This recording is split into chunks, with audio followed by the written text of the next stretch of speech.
do do do do do do do do ba ba boo doo boo da da da. Welcome to part 2 of the Totally Hooked.net podcast. This is episode 9, and we're trying to get to the next part of an ongoing discussion, a really important discussion about Clash of Clans, the most popular grossing app on iTunes. And if you took that, that was just a joke, by the way. So the intention of the previous episode was to talk about the business of Clash of Clans, and it ended up talking about the business of Clash of Clans in public, what people can do in public. So what we're going to do is finish that off, just go a little bit deeper on it.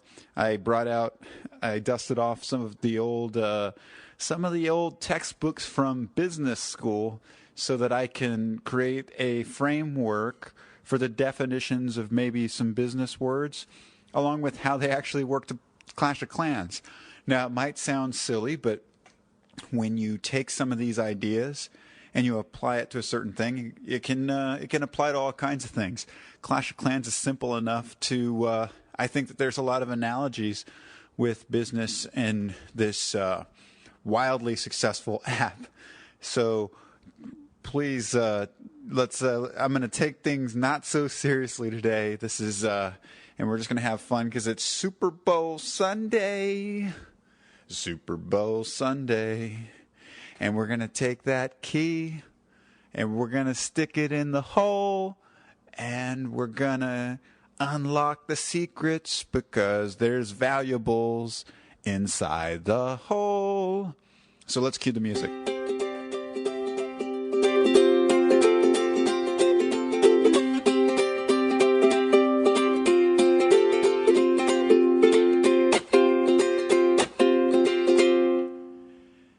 And we're back. I'm Frank Howard of the TotallyHooked.net podcast. Please subscribe and all that shit, because I need you. Today, we're going to continue the Clash of Clans discussion. You don't need to listen to part 1. You can just come right into part 2, by the way. Probably should have said that earlier. But, yeah, part 1, part 2. Each, you can listen to all of part 1 and get a lot of value because I talk about my experience at a Japanese restaurant playing Clash of Clans, trying to be socially by myself, and it's a good time killer. So we need to start this podcast, even though it's a part 2, with the word of the day. I'm sorry if I'm in a singing mood. It's just I like to practice vocal variety. If you ever want to keep people's attention, sometimes doing that, I don't know. For me, I like to vary things up a little bit, change it up. Life isn't a vacuum. We're not going to just be stuck in a vacuum here. So, without further ado, today's word of the day is ambient. Ambient. I'm sure you've heard the word before.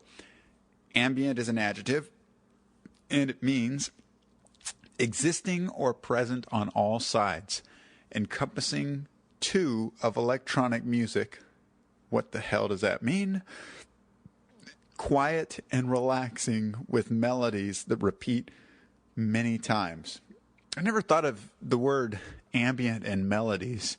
You know what I mean? Because melody kind of goes up and down, and the universe has just been working. This is a digression, but the universe is just working with me on these words, because there's another word of the day we had, and it totally related to the discussion. I was going to talk about staying employable, job security, and the word had something to do with job security. And today I'm sitting here singing with you. I'm singing some music for you. And the word that we happen to have is musical in nature, except it's sort of like not musical, but they use the word melody in the definition of it. And I always imagined ambient as the opposite from melody, like ambient music, encompassing 2 of electronic music. existing or present on all sides. Like ambient, I always thought it was like a humming kind of music, or just, ambient music. You can Google it and find out. Anyway, here's some examples. The chemicals must be kept at an ambient temperature of 70 degrees. Interesting. Liz Harris summons a wounded sound that suggests that ambient music, despite its intangibility, should be memorable. Well, maybe that's from the Washington Post, December 28th, 2014. Maybe that explains the whole melody part of the definition. It should be memorable. Quiet and relaxing with melodies that repeat many times. It's like a Steve Reich. I believe it's Steve Reich. I'm going to write down that I talked about Steve Reich. People are going to maybe correct me. I might be botching up his name, like Suge Knight, Suge Knight, Suge. If you were to Suge Knight was the hip hop leader that he was this CEO, I guess, of Death Row Records. You might have the artists you might remember is like Tupac, Biggie Smalls, people that he is allegedly, I don't know if allegedly is even the right word, but a lot of people think he killed Tupac and Biggie Smalls. I mean, correct me if I'm wrong, but Suge Knight did that. And if you were to read his name on the Washington Post, you might think that it's pronounced Suge, because it's spelled S-U-G-E. If you're a whitey, if you're a white guy, please pardon my French here. I'm trying my best to be funny as well as be real and awesome and all that stuff. Anyway, it's pronounced Suge Knight, to people who don't understand, right? I mean, if I might even be botching that up, but that's how you pronounce his name, Suge Knight. And the reason Suge came up was because we're talking about ambient music, relaxing with melodies that repeat many times. Like, I was thinking Steve Reich. Was it Steve Reich? I could be getting his name wrong. The guy that, like, the modern version of the Steve Reich is that guy, Sufjan Stevens. Remember Sufjan Stevens?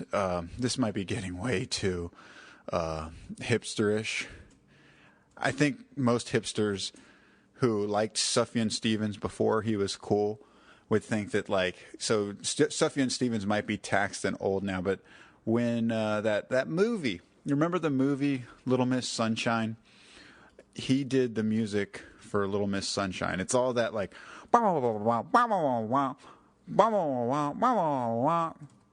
but like it repeats over and over.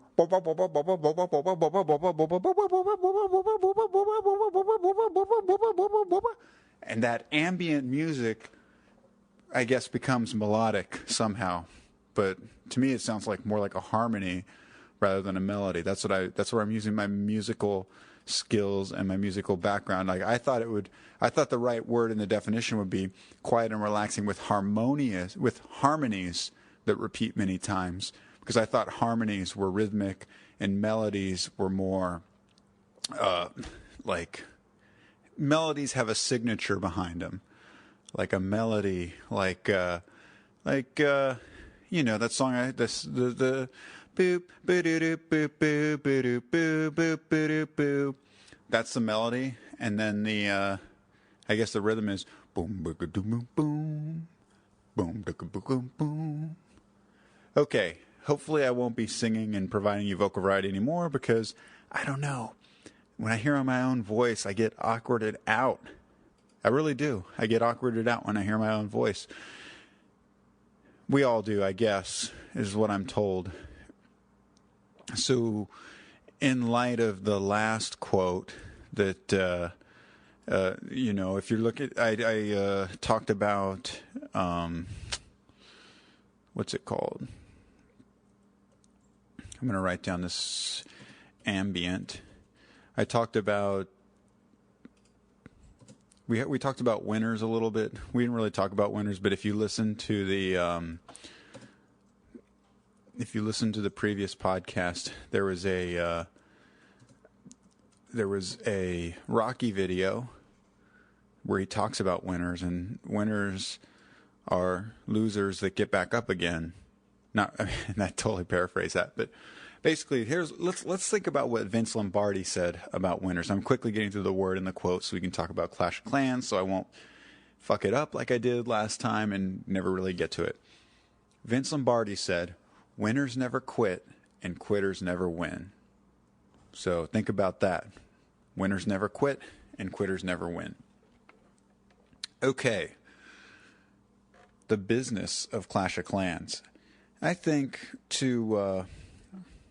I just like to do definitions, and we got to stay awake while we're doing this. I'm looking at this business. Business school has a lot of processes, jargon, thoughts that may not be appropriate for this entertaining podcast. But you do have things like measurement of productivity.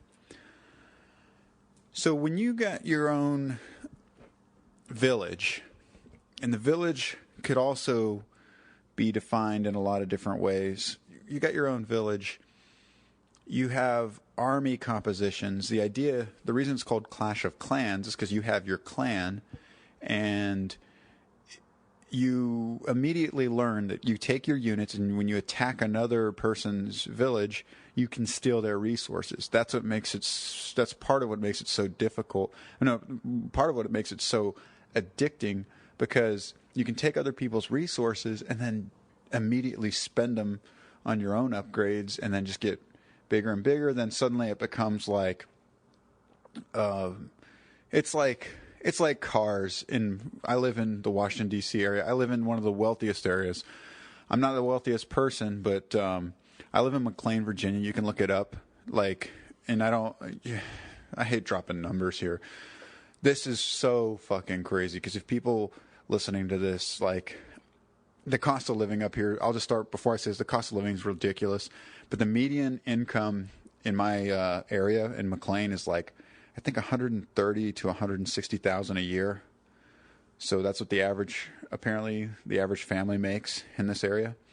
And you can see it in the cars, because everybody drives a really nice, a Lexus and shit like that. Well, Lexus, I think in this area, Lexus seems middle class, to be totally honest, because you see a lot of Teslas, you see supercars like Ferraris and Bugattis. Anyway, the whole point with that is, so you start comparing each other to the Joneses. That's the point. So why the fuck does everybody have a Lexus? Because everybody's comparing each other to the Joneses. Kind of like in Clash of Clans. You have your village, and it's social by nature. It's called clans because you join clans. A clan is a group of up to 50 other clanmates, including yourself, and you get to see each other's village. And as you start to discover, you start to want to compare your village with other people's village. So everybody wants to keep up with the Joneses and work up. When you're in the lower clans, I'll just be honest, it's a bunch of teenagers, it's a bunch of kids that are really immature. But as you move up in the ranks, I happen to be in the Kings Rock family. Represent, son. Kings Rock, if people don't know, if you have Clash of Clans, it's usually at least in the top 5 in the world.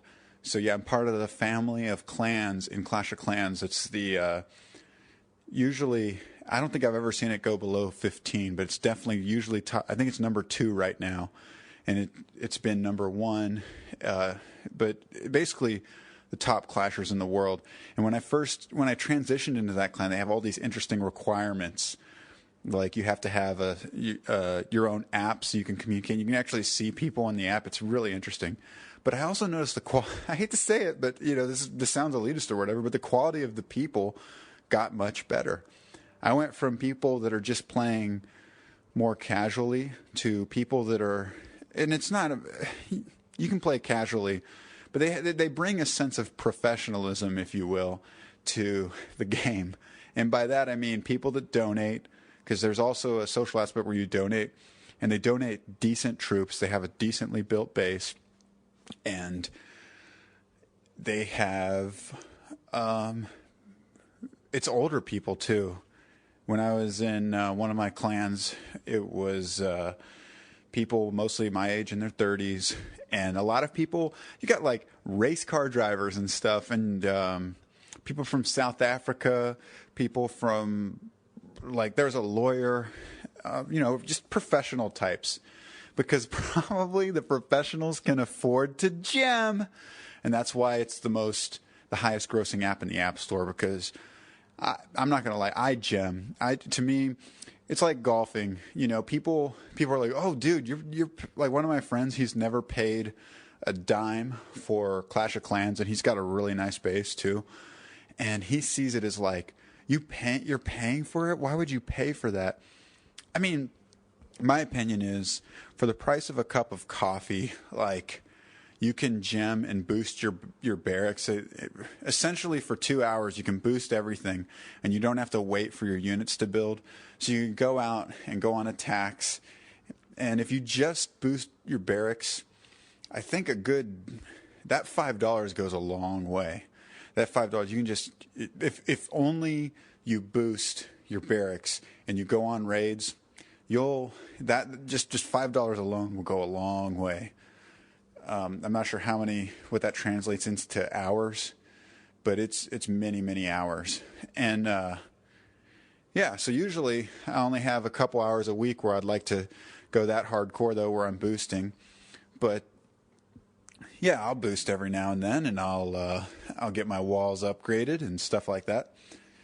Anyway, you compare each other with the Joneses, so it's kind of like if you're. I was thinking about Vince Lombardi, but I was thinking of that basketball coach for UCLA who is he was famous. He always talked about playing with other people who are better than you, like your teammates are so important. It's not necessarily like you that is good, but like if you surround yourself with somebody who's a little bit better than you, you're going to just adapt to their level. And so that's how I see that. Anyway, there are measurements of productivity in Clash of Clans. One, you have collectors and miners that are collecting gold and elixir. And gosh, this sounds so nerdy. Dude, there's some really hot girls in Clash of Clans, especially when you get to the higher clans. I mean, I just think, if you're paying them, there's some pretty girls. Like when you actually get to see what other people look like. So this is not nerdy. It's a niche game. Not a lot of, like, I have my quote unquote real, like there's Frank Howard, but then the real life person. I believe it or not, I got a lot of Facebook friends, and you can hook up Facebook to Clash of Clans. Probably 2 to 5% of my friends, I'd say less than that, like 2% of my friends have Clash of Clans and they play it. Out of I think I have 600 or 800 Clash of Clan friends. So that's maybe 20 people, I think. Yeah, there's about 20 people that I see that play Clash of Clans, and so there's not a whole lot percentage wise. And the point of that is the people that do, though, and the people that go far are outliers. And it turns out there's a lot of suge. There's a lot of sugas, Suge Knights. There's some Illuminati people out there. There's some conspiracy theories. There's some people that have enough money to take it really far, really fast. I did the math a while back. If you start out playing Clash of Clans with a base of a level 1 town hall, and you just want to have a fully maxed everything, it's going to cost you over 10 grand. That's the kind of value we're talking about, folks. We're not fucking around. That's right. You can buy a car for that much, because the first, you go from that $5 to doing different things. But if you want to have the best shit, if you want to have the best walls, if you want to have the best defense, you've got to And if you want it now, if you absolutely can't wait, it's going to cost you over 10 grand. I think it's well over 10 grand now. I want to say at least 12. Solid, probably 11, but they're constantly upgrading stuff. That's if you want fully maxed everything and you just want to own some noobs. If that's what you like doing, own some noobs. I go back and forth on it. It's like the dude in the supercar. You see these people with these maxed out bases, and there's ways to tell how far, like if they gemmed or not. And then there's people who just play it. To me, it's a long-term thing.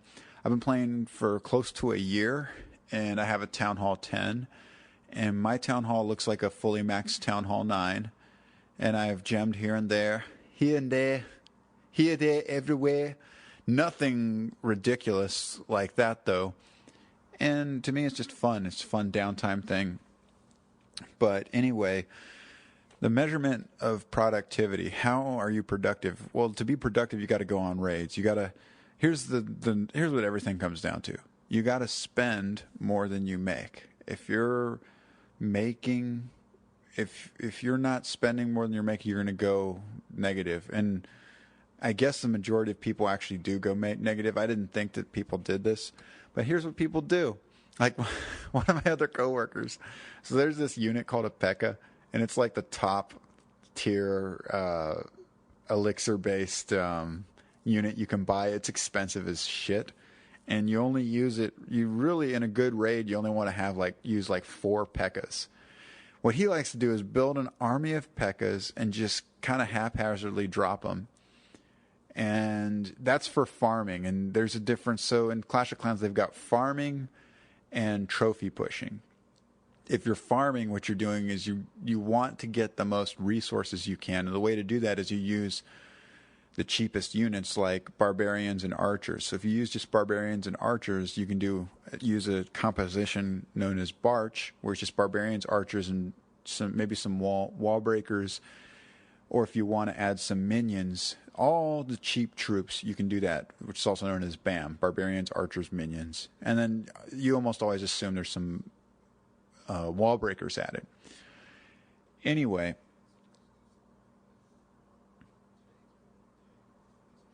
I hear something. Just a second.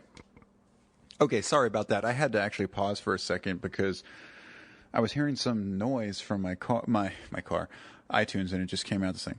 Anyway, so long story short, if you want to win in the game and you want to get resources, you got to upgrade your units. To upgrade your units, you got to earn more than you spend. The best way to earn more than you spend is through raiding, because you could have these collectors that are collecting units, and they're not going to really earn you that much. Nothing compared to what you can get when you go on raids. The only problem is if you spend it on really expensive units, you can win, but the units are so expensive that you're not going to get a yield, which is what you're going for, which is why I love Clash of Clans, because it's kind of like investing in a way. You're investing your time, your energy.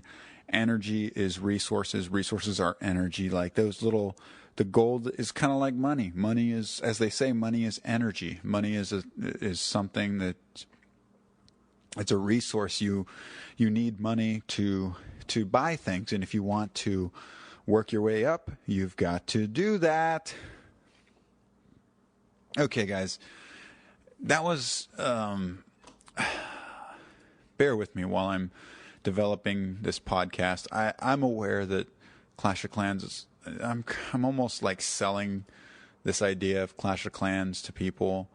I don't know if people listening play the game or are even interested into it at all. And so I'm trying to talk about it from a level where I can kind of laugh at it too, because it's pretty nerdy. But I've been thinking lately, this is a different thing now. I had this idea the other day about time traveling. Time traveling into the future. Is time traveling into the future possible?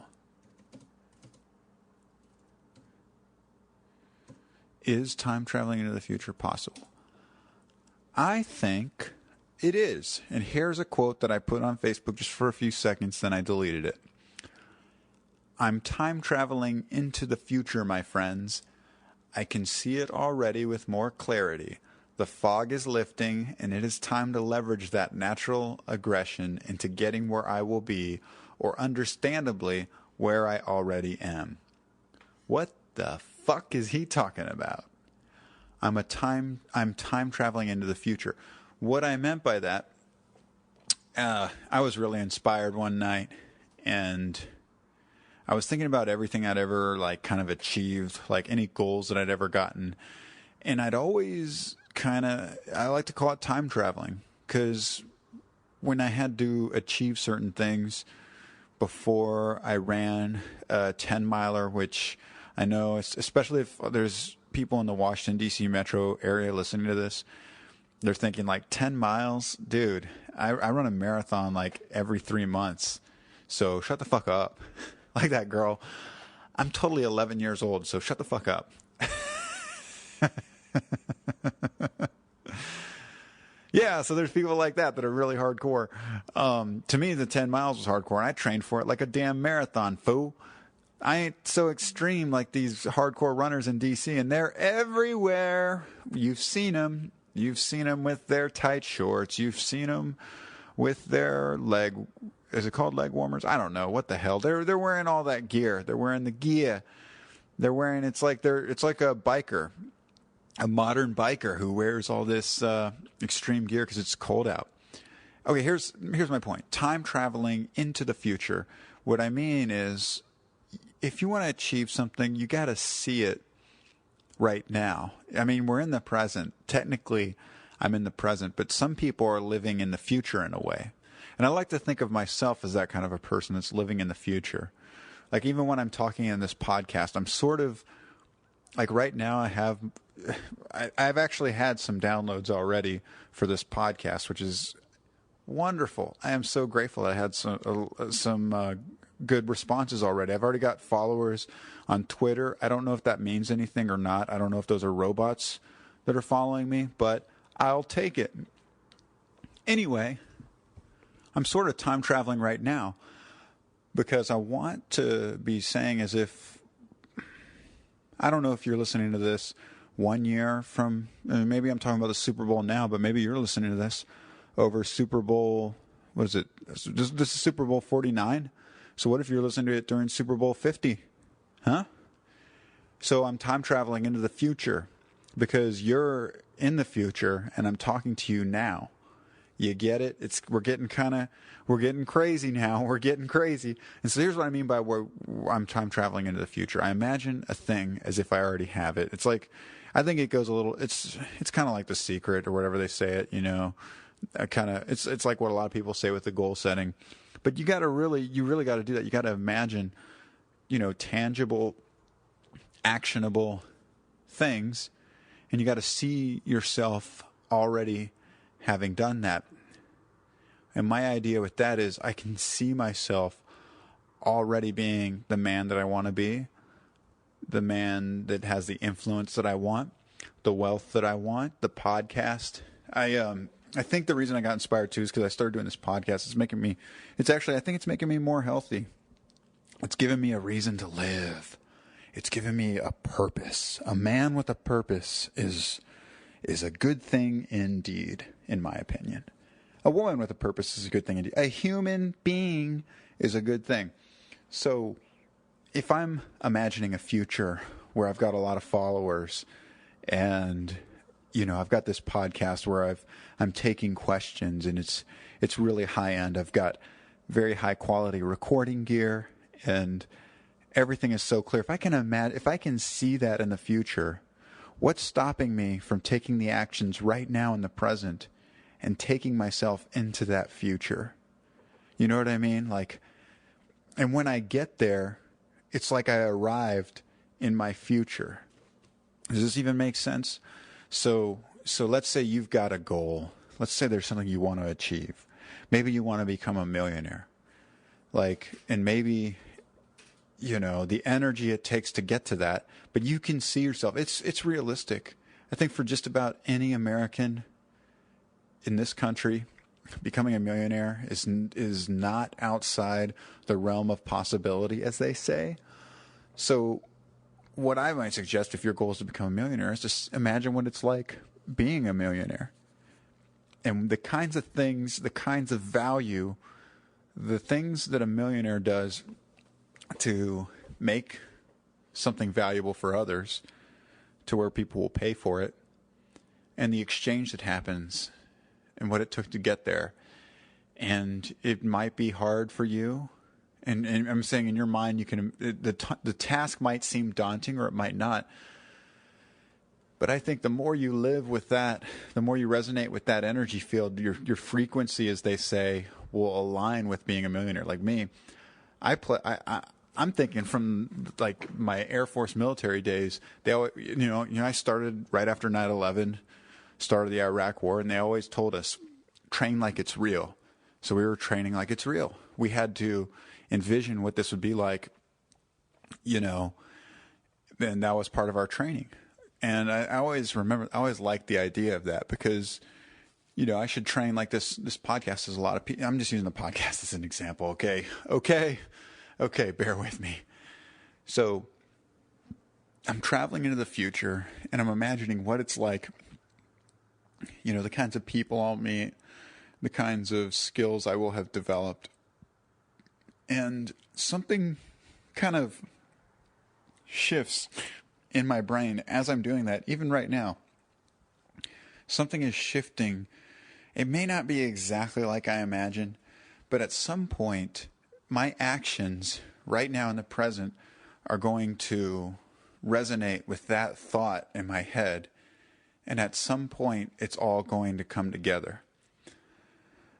I like to imagine a clean environment. Like that might be the simplest way of imagining it. Like I imagine what a future environment where the environment I'm living in is very clean, organized, and as Kid A from Radiohead says, everything is in its right place. To get there, I have to take actions in between, in the present, in the now, right now, taking actions to get to that future state. When I get to that future state, I, in a sense, essentially traveled in time to that future state. My body might have aged, or whatever people say. But with all the stuff they're saying nowadays, time being relative, everything is essentially energetic. Everything's energy, man. It's all energy. If we take a grain of that truth and apply it to our lives, I think we can go a long way. I think just about everything I've done. I've got a level 10 town hall in Clash of Clans right now, and I know I had to imagine it. I ain't raining gems over here, buddy. I don't have gems, just an unlimited supply of gems, so I had to imagine what it would be like to accomplish that, and I did. You know where this comes from? We're going to get a little personal here. It's time for the personal, if I haven't already gone personal enough. It's time to go personal when old Frankie, young Frankie, teenager Frankie was on a swim team. And he had a swim coach, that told him to imagine winning and write down something about your goal on a little card, and every morning look at the card and look in the mirror and tell yourself you're a winner and you're going to win. I remember, I think I was 12 years old. Yeah, I was 12. And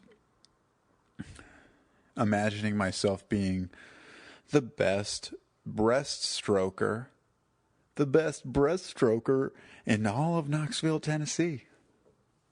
And that year, I placed second or third in the city of Knoxville. So my present self back then saw a future in which I was a winner, I think I don't care if maybe I'm not a champion, maybe I didn't win it, but damn, dudes, second or third in the city, and there were a lot of swimmers back then. It was very competitive. I'm still pretty proud of that. And man, I'm a little parched. So I imagined something, and every day I looked at that card, and my energetic vibrations aligned with that outcome. There is some truth to, I think, the upward spiral of positivity. People who are constantly having an emotion of gratitude, love, joy, tend to create more of that in the world. And then people who have the negative emotions create more of that. But I don't know if all the emotions are created equally. There's some interesting science out there, interesting psychology that kind of like weighs emotions on like a spectrum, and they give numbers out to like the lower emotions. And I was reading this philosopher, Ouspensky. Sorry if that if that's too loud. I have a compressor on, so it shouldn't. Hopefully, it's not too loud. I'm trying to look to see if I have it. Anyway, there's this idea that, biologically, somewhere through our development to like the age of 18 or so, we're as developed as we can be, and then in order to further develop, it's up to us to consciously go after the things that we want. And when you look at the human body, I personally have to agree with that. We naturally want to blame the world or look at other people and say, that's their fault, why I am the way I am. Or we can look at it as, I am the result of the actions I've taken over time. And I think the idea is we all sort of have certain fears, like social fears. I saw this in Toastmasters. A lot of people's biggest fear is public speaking. And a way to overcome public speaking is, well, to do it more.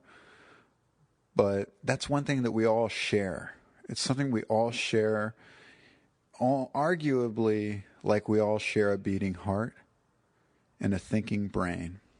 And I do think about this a lot, because every human has these things. Every human has a beating heart.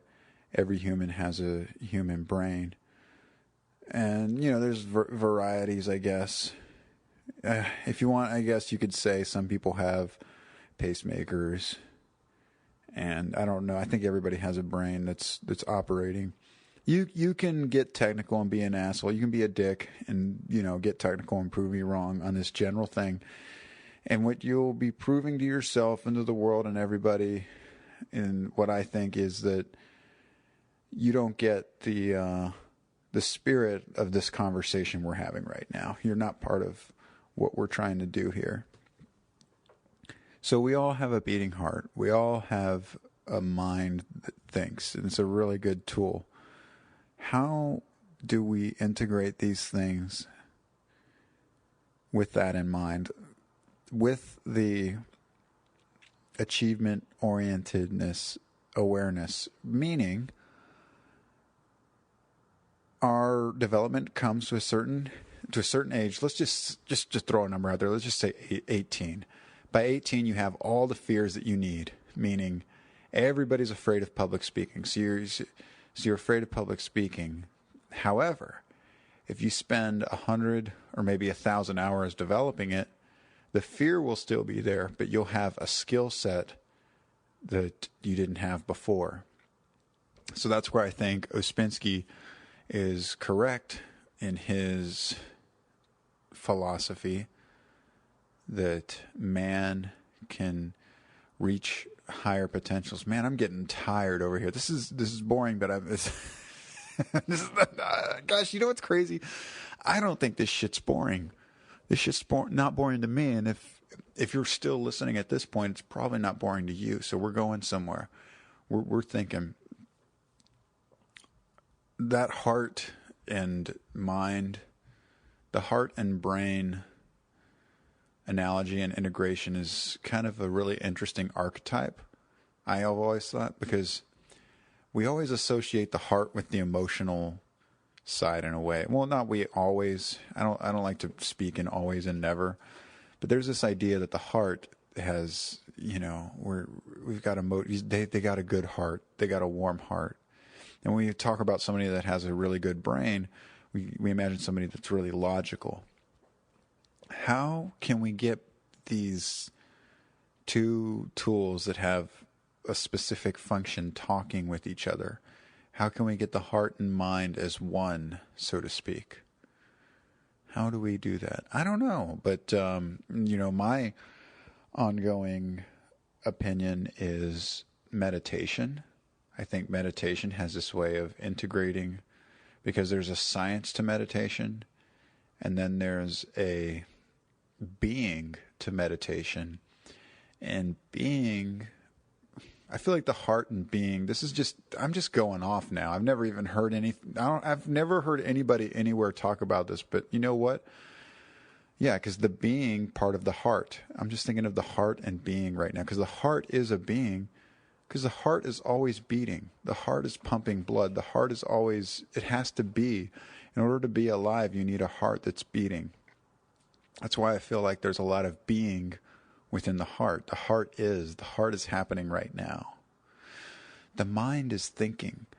And while the mind is always ever present, the ego, whatever they call it, tricks itself into thinking about the past. And we get stuck, even though we're present, we're stuck in the past. We're thinking about things in the past. Or like this discussion about time traveling, we're stuck in the future. And that's one thing I didn't want to mislead people on, was when I'm time traveling into the future, I'm still present in this moment. And that's why when I said my quote, I ended it with where I already am. I'll say my little quote again. I'm time traveling into the future, my friends. I can see it already with more clarity.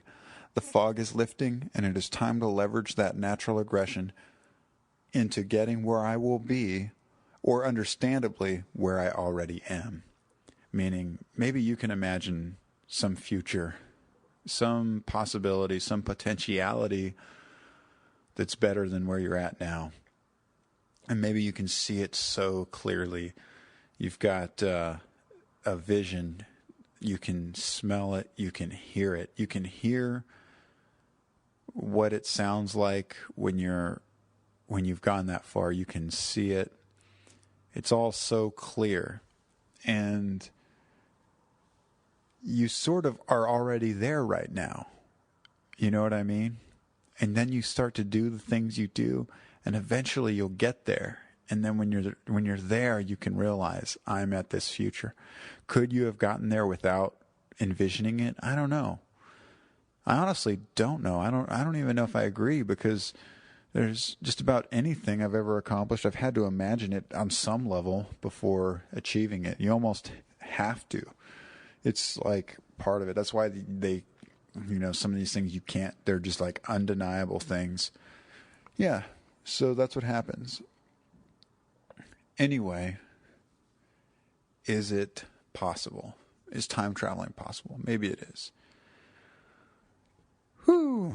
I'm going to have to take a nap, folks. I don't want to keep you guys asleep. I hope this is like, everybody's still awake, right? Stay awake, But if you're out there doing stuff, working on everything, you want to make sure and have, I think, goals. I'm hoping that there's the kind of listeners here are really, I'm assuming you're motivated and you want to achieve things. So that's the kind of like ongoing things we're going to talk about. And I hope you understand, like, this whole podcast was about Clash of Clans on a level, but I feel like things like you can, after a while, you start reading and learning things. You can, like, symbols can apply to just about anything. So it doesn't matter if it's Clash of Clans, or if you're the leader of a Fortune 500 company, or if you're a government official, or if you're a McDonald's manager. All these things kind of like apply. There's certain like universal principles, and we're trying to get, when we have these thoughts here, we're trying to get to the bottom of these things. And hopefully this has given us a lot to think about this week, and maybe some inspiration to continue growing and getting wherever you are, because ultimately I want this podcast to be, every podcast I hope to give you guys something that you can actually use in the real world. So always be thinking of some action, some call to action that you can do in your life to make it better. And with that, the TotallyHooked.net podcast is moving. The website itself is moving forward. I have seen some more downloads. I hope those are real people. And I hope people can subscribe and join. I am so grateful. And don't forget to please subscribe on iTunes. It only takes a second. I read somewhere that it's better than getting comments and getting rated. So just the simple act of subscribing, it only takes a second. You just look up my podcast, subscribe. That will do more. You don't have to say anything. You don't have to write anything. And that'll do it. Entering your email address and joining the Frank Howard movement at TotallyHooked.net. Let's do this together. Let's change the world, for real. Okay, so that was today's rant. I hope everybody has a terrific Super Bowl Sunday, and we are safe, and we have a great time, and we have a good week. And spring is only 48 days away or something like that. So we'll find out tomorrow, because I think tomorrow's Groundhog Day. Tomorrow's Groundhog Day. We get to find out if spring's going to come sooner. All right, so that's it. TotallyHooked.net. Have a great day. Goodbye.